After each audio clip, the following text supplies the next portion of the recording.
很多人选择 ETF，是因为它给了一种前所未有的安全感。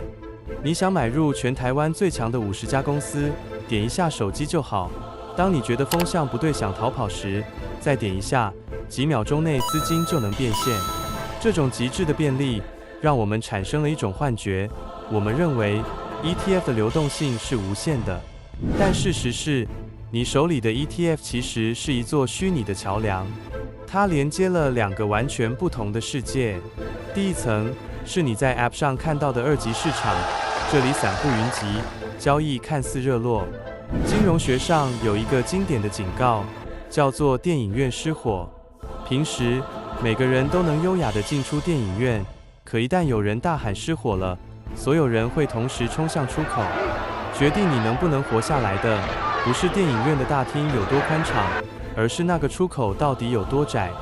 平时大家疯抢时，这些股票被推上云端，可一旦市场情绪反转，基金公司就必须在底层市场抛售这些小盘股。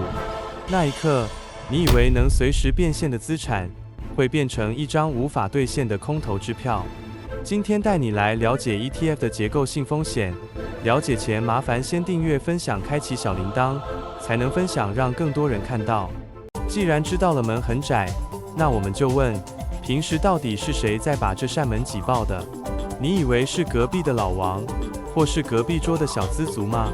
真正的最大买盘，是这几位不眨眼的巨人，先锋、贝莱德以及道富银行。这3大巨头管理的资产，已经超过了20兆美元。这些巨人买股票的方式非常特别，他们不看报表，不听法说会，甚至根本不在乎这家公司是做什么的。他们唯一的指令就是，只要你在名单里，我就买。这就是所谓的被动投资。这产生了一个极其荒谬的现象，只要一家公司被纳入成分股，无论它经营得多烂，亏损多严重，钱都会自动流进去。市场原本的功能是去无存菁，但在 ETF 时代，市场变成了一台僵尸制造机。好公司跟烂公司被强行绑在一起。这种买盘是盲目的，但也是最强大的。它把股价推到了历史高点，却也让市场失去了最重要的功能，就是价格发现。想象一下，当所有人都因为别人在买而买，却没人关心底下的公司到底值多少钱。这就像是在玩一场规模10兆美元的超级大风吹。问题是，当音乐突然停止的那一刻，这些不看路的巨人会转身跑向哪里？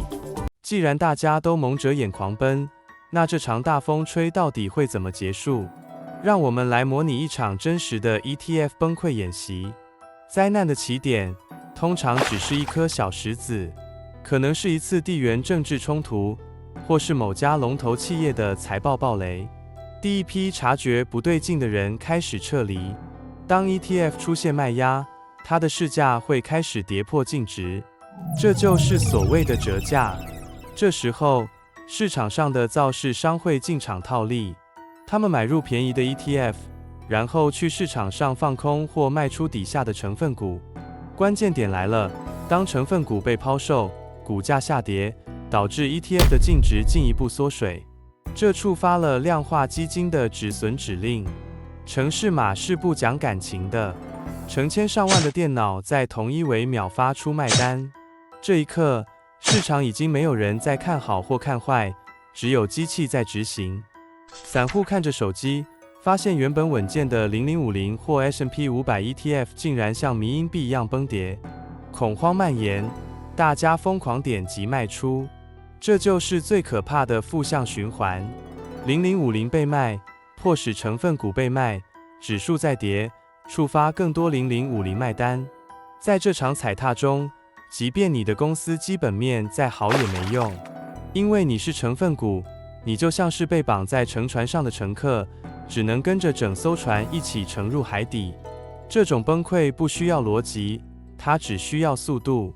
在几分钟之内，几兆美元的市值就会在算法的互相踩踏中蒸发殆尽。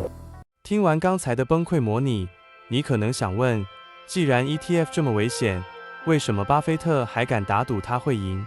为什么它依然是全球公认最强的投资工具？答案藏在一个极其冷酷，甚至有点残忍的原理里：自动进化。台湾最顶尖的中学如同 ETF， 这间学校之所以强，不是因为校长会选股，而是因为它有一套死板的退学制度。只要你的成绩、市值与获利掉出前段班，学校就会毫不留情地把你踢出去，然后把门外那个拼命往上爬的资优生换进来。也就是说，你买的不是某几家公司，你买的是强者的集合。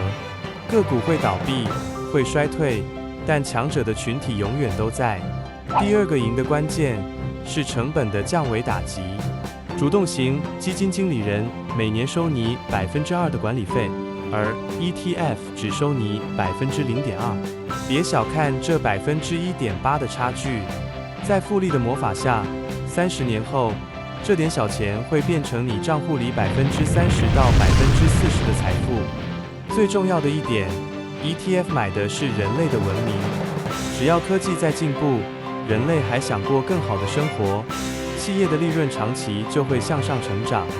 所以，崩溃只是市场的大扫除，它清理掉泡沫，让那些真正有价值的公司在废墟中重新站起来，并再次被纳入指数。既然我们看透了 ETF 既有崩溃的基因，也有长胜的逻辑，那作为普通投资者，我们该如何在这个充满陷阱的市场里生存？第一个生存法则：永远避开流动性陷阱，不要被那些名字酷炫的主题型 ETF 诱惑。规模太小、成交量太低的 ETF， 在崩溃时就是那道打不开的窄门。第二是拥抱折价，而非恐慌。当市场踩踏发生， ETF 市价远低于净值时，那是市场在送钱。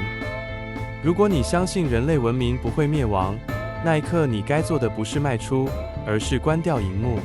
第三，建立你的反脆弱配置，不要把所有子弹都打在股票 ETF 上，保留一部分现金，或配置与股市负相关的资产，比如黄金或公债。最后，你要记住，投资 ETF 最大的风险，从来不是市场崩溃，而是你被迫下车。只要你不用贷款买，不玩杠杆，你就拥有了对抗算法崩溃最强大的武器——时间。人多的地方确实不要去，但如果那个地方是人类进化的必经之路，你需要的不是逃跑，而是换一个更聪明的姿势留下来。如果你觉得今天的内容对你有帮助，请点赞并分享给你的朋友。欢迎在评论区留下你的看法。我是原动力，看懂规律，才能掌握财富。我们下期见。